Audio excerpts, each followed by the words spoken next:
Welcome everybody to today's webinar on strategies for protecting your mental health at work.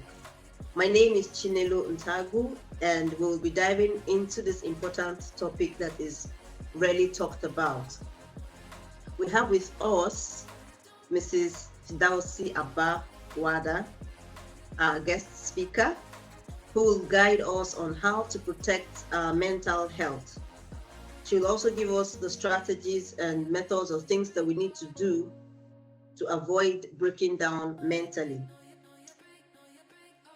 Fiddausi Abba is a civil servant, passionate in writing and counseling.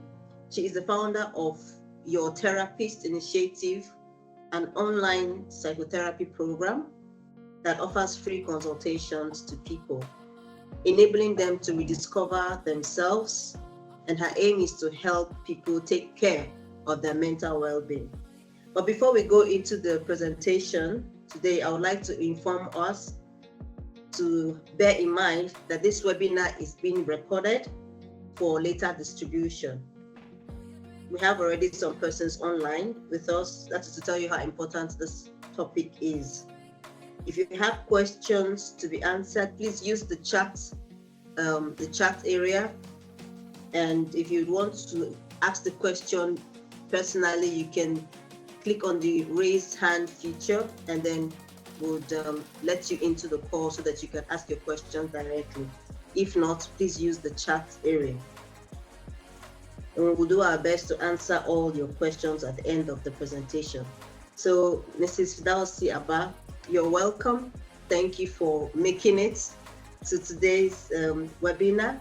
Please, you have the floor. Tell us more about yourself, what you do, and into the topic of today. So over to you.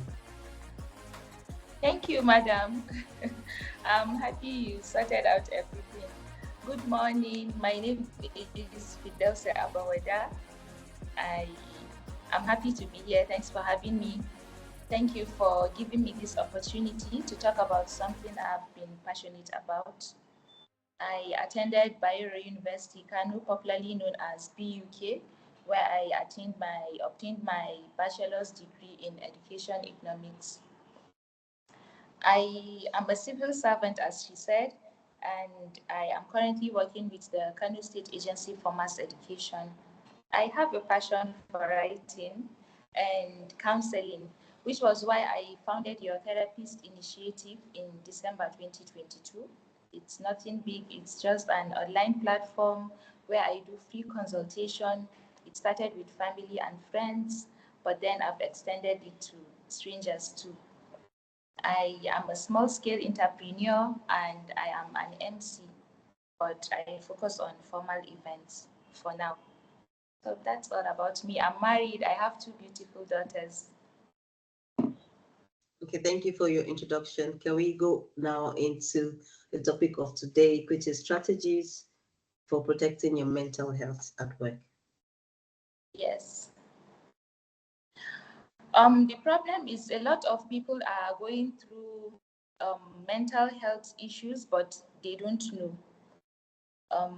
Seeing people lose it, seeing people grapple with it. I'll just go through the clear signs because a lot of people don't even know. You can be having mental health breakdown and you wouldn't even know because the symptoms are not clear. So some of the obvious symptoms are you feel anxious. There's this feeling of always being anxious. You'll be feeling unhappy or depressed. You have mood swings, sudden mood swings, emotional outbursts. It's the reason why some people even go into substance abuse. Then the last one is you have feeling of suicide. It's either you commit the suicide or you keep having that thought of having suicide. Then when you are going through mental health breakdown, you'll be feeling not useful, like you'll be feeling worthless. You don't want to socialize. You see a person who is very active, relapsing, shying away from public. So these are some of the clear signs of mental health breakdown. Sometimes you get to have weight loss, sleeping disorder, eating disorder. It's all part of all this. So in regards to the topic at hand, we can all agree to have experienced some or all of these symptoms. Or even if you didn't experience it on you, on yourself, you might have noticed them in people close to you. Since we are talking about mental health in regards to work life, so we'll be talking about your colleagues. I'll tell you my personal story about how I went into postpartum depression without even knowing, and how it affected me. After giving birth to my second child, I slipped into postpartum depression. I have never heard about anything depression, postpartum depression. It was so bad. It took a toll on me. I used to be the life of the party. I was an outdoor person, an outgoing person. I was outspoken, but all of a sudden I shied away from social gatherings. I didn't want to have anyone around me. Small things triggered me. I was always angry. I was always crying. I only found peace when I was locked up in my room and mostly in the dark. As little as my phone ringing makes me jump out of my skin. Everything was not making sense to me. It was hard for me to get myself to work. I can't say I hated my colleagues, but I couldn't stand them. My bosses were wondering what was happening to me. It was later on while I was scrolling through Instagram that I saw this page that was talking about mental health. I got scrolling through the page, and that was when I realized I was going through postpartum depression. It always felt as if I was not ready to have that child. I love my child, I love them all, but it always felt as if I was not ready mentally and physically. I was always sad. I couldn't even care for my first baby. My husband had to endure those bouts of, emotions. So it got so bad that was when I discovered that page. It was when I discovered that page that I knew what was wrong with me. I read about a lot about mental health issues, narrowing down to postpartum depression, and that was when I realized, okay, I need to seek help. The other problem I encountered was I was living in denial. I thought this was a problem prayer only could solve. Prayer solves problems, but in case of mental health, you will have to seek help from a professional. So from the little I gathered online, I've read a lot, I've watched videos. I thought I could take myself out of it by myself. And sadly, I kept relapsing. I kept relapsing on my healing journey. That was when I realized I had to reach out to a professional, and I had to implement all those things I've been reading, all the remedies I need to go through. So my first step of healing was I was forcing myself to interact more with people, which was why I became more active online. I began to notice some patterns in some people. You'll see a post, a random post, and I'll read deep into it. I realized a lot of people were living like me. They'll be smiling, but they are hidden tears. I learned how to crack smile, fake smiles. And that was when I started my free consultation. If I see a post that appears that person needs someone to talk to, I mostly reach out. And if we get talking, they mostly break down, we cry together. So I can say I found my healing through healing other people. They mostly always come back to me with positive review. It's always, I applied this solution you told me to, and it worked out. I can now face the world. I can now face people. I'm back to my normal self. So I thought, if I can tell people what to do and I can't apply it on myself, what's the use? I can spend the whole day crying and tell you to go out, socialize, reach out to your loved ones, do acts of kindness while I'm tucked up in my room. So the irony of it didn't make sense to me, and that was when I organized an all ladies hangout in Kano. It was absolutely free. I just needed to go out there, have fun, and it happened. The turnout was massive. A lot of the ladies, I don't even know them. They were career women, stay at home mommies, ladies from all walks of life. They came, we had fun, and a lot of them confessed to me that it has been long they felt at ease with themselves. So seeing them being happy, we had all fun of games, sports. There were slides, there were swimming pool. I got the place at zero cost. So some brought in donations of food, drinks. We had fun, and since then, I realized I have rediscovered myself. I interacted more with people. I felt more at ease with myself. But those anxiety attacks I've been having have reduced, and it's not as easy as you say it. I might be saying it now fairly, but it wasn't easy. It took me almost 2 years before I got back on my feet. So that was how I started counseling. I wanted to make it to be a paid one, but seeing people come to me with their problems, some crying, some have, I just realized I can't add to your problem. Charging people for counseling is not entirely bad, but I realized I can't do it because it's something I love doing, and I have also found my healing by healing other people. So when you have issues of mental breakdown at work, there are certain things you do that will make you heal, or it will continue breaking you. I know a lot of our viewers are waiting to hear the strategies they will use to take care of their mental health at work.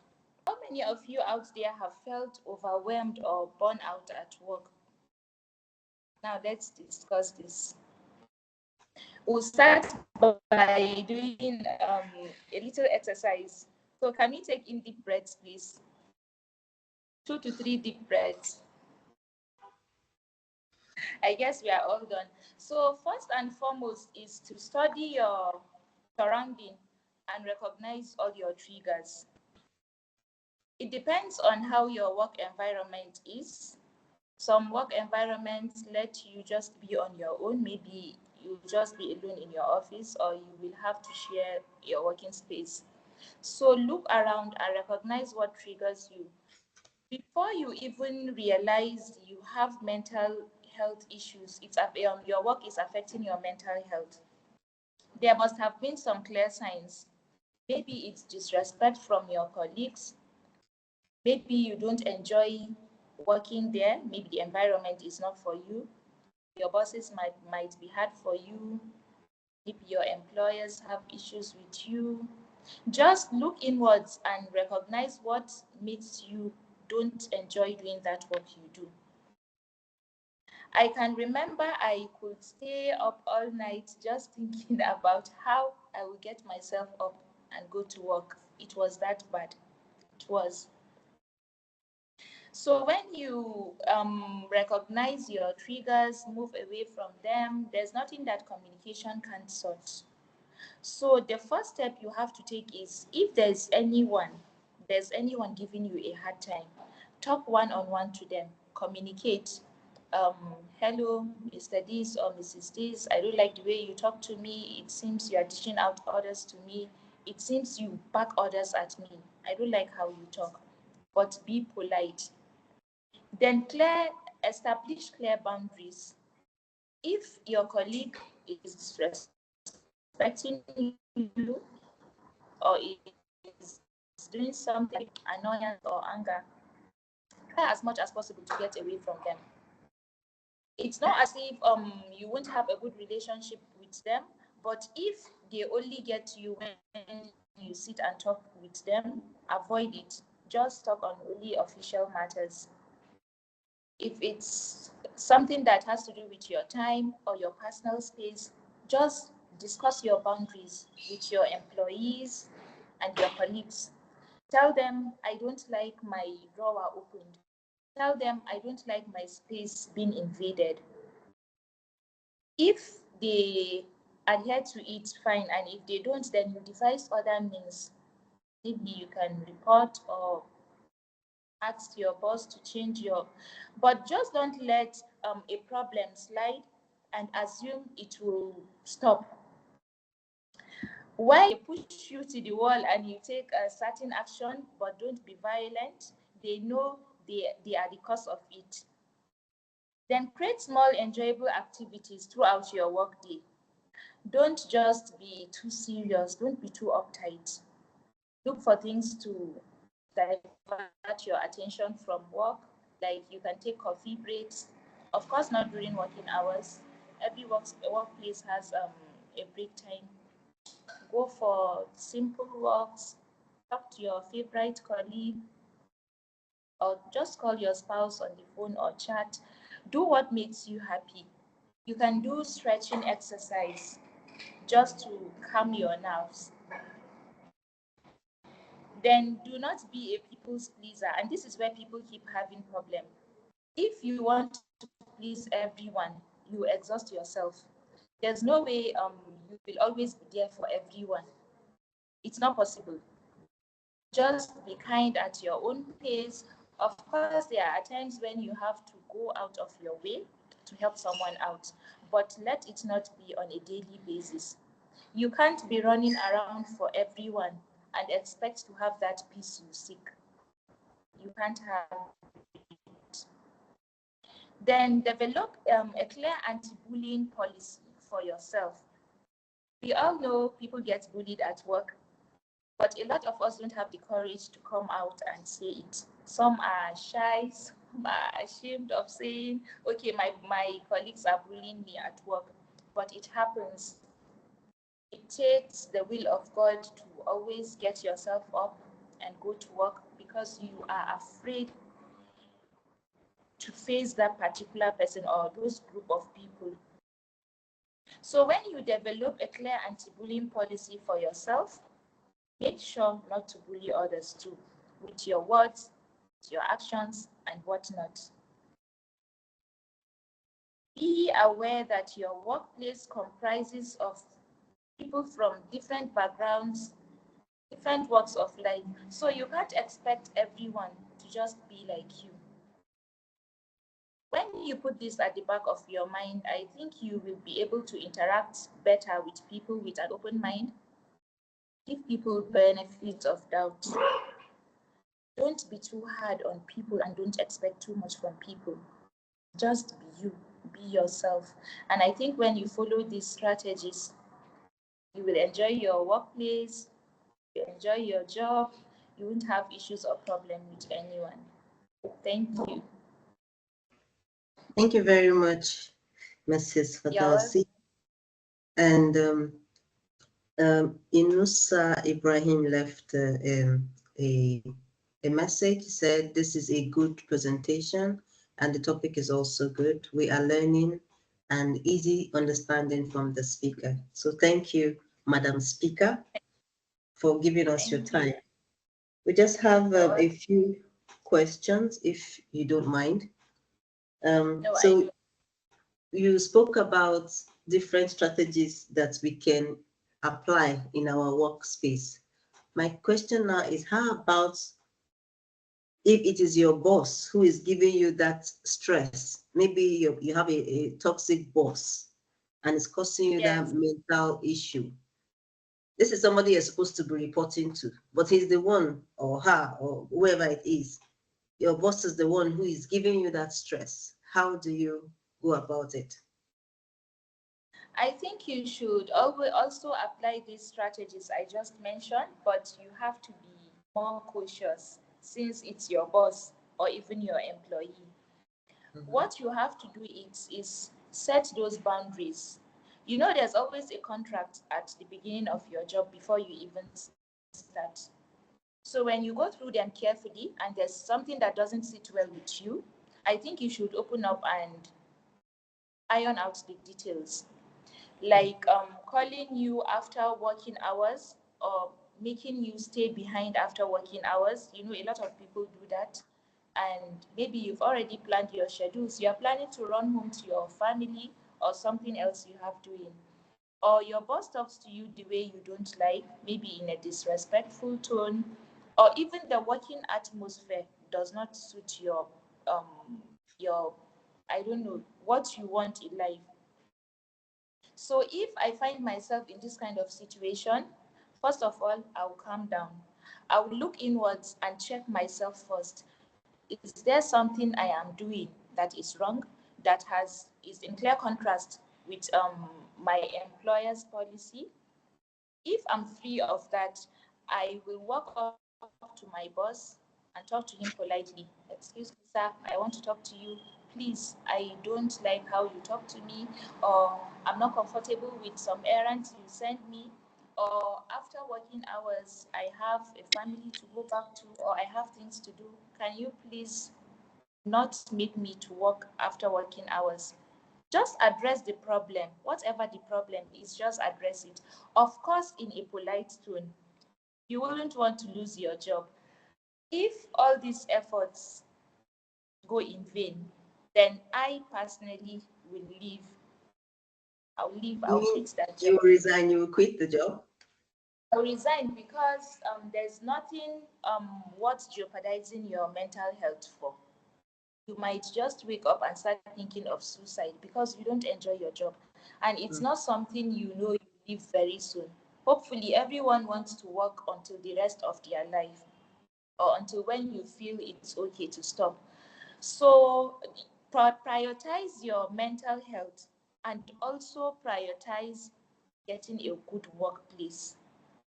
So for me, if um if I apply all these strategies and they don't work out, I'll look for job elsewhere and leave. Okay.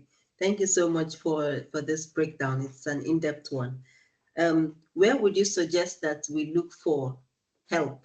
Who do we go to? Is it that we just look for any therapist online, or since you already have an online platform that we can reach? Could you please share with us, maybe after this call, the how to reach you, if you have any handle or a website or something, so that we can as well, Yes. if people want to talk to you, they can easily reach out to you. But the question is, are there places or hospitals or people that we can contact when we have such kind of breakdowns? Yes, there are professional bodies. I think if your case is not too chronic, let me use this word, you can start from your family, someone you trust, or your friend. There's always this person that you can always go to. For some of us, it's our parents, especially mothers, or your sister. It can even be your spouse. The problem is not speaking out. Mm. So if you feel you are going through mental health stress or problem, talk out, speak out. Unless you speak, no one will know what you are going through. So So if communicate. you feel, yes, communicate.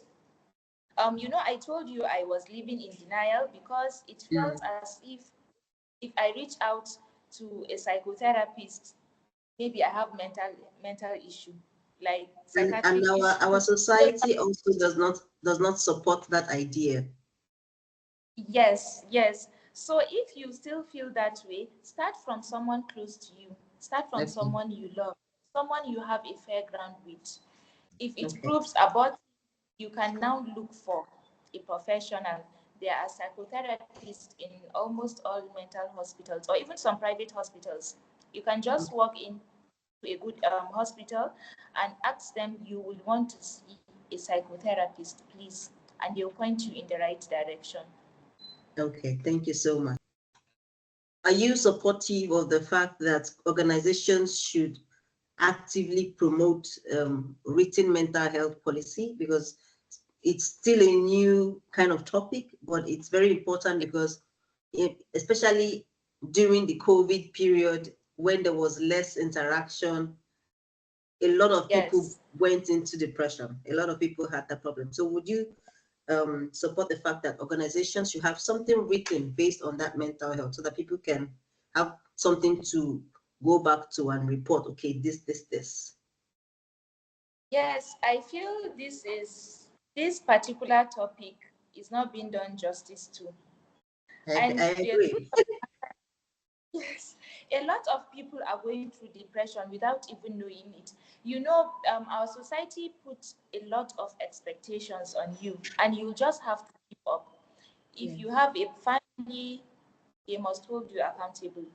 Maybe your marriage, your job, even the way you interact, your social life. So a lot of people are moving around with heavy hearts, some knowingly and some unknowingly. So if organizations and even individuals like me can create a lot of awareness concerning mental health issues, I think a lot of social vices happening won't happen.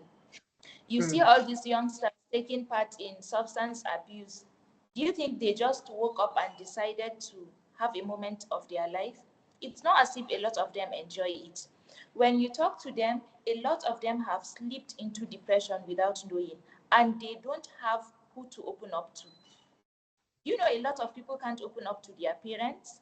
Some of our parents will subject you to prayer houses. Prayer is not entirely bad, but when it comes to mental issue, a It doesn't professional work. will have to work on you.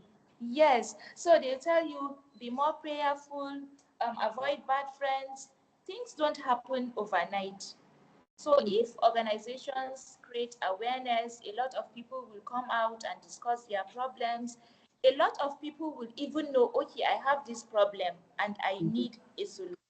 But a lot Mhm. of us are living in denial. Now, if you tell someone to go and meet a psychotherapist, the first issue is you don't trust God, you don't believe in God. Okay, you are saying I'm mad. You want to refer me to a psychiatric hospital. So we don't understand these things in this part of the world, and it will be very good if organizations will do better in creating a lot of awareness. Okay. So what you mean now is that awareness is the key, and Yeah. one of our participants just wrote, I will advise the presenter to have a psychotherapist and psychiatric doctor in her office. Do you have one currently?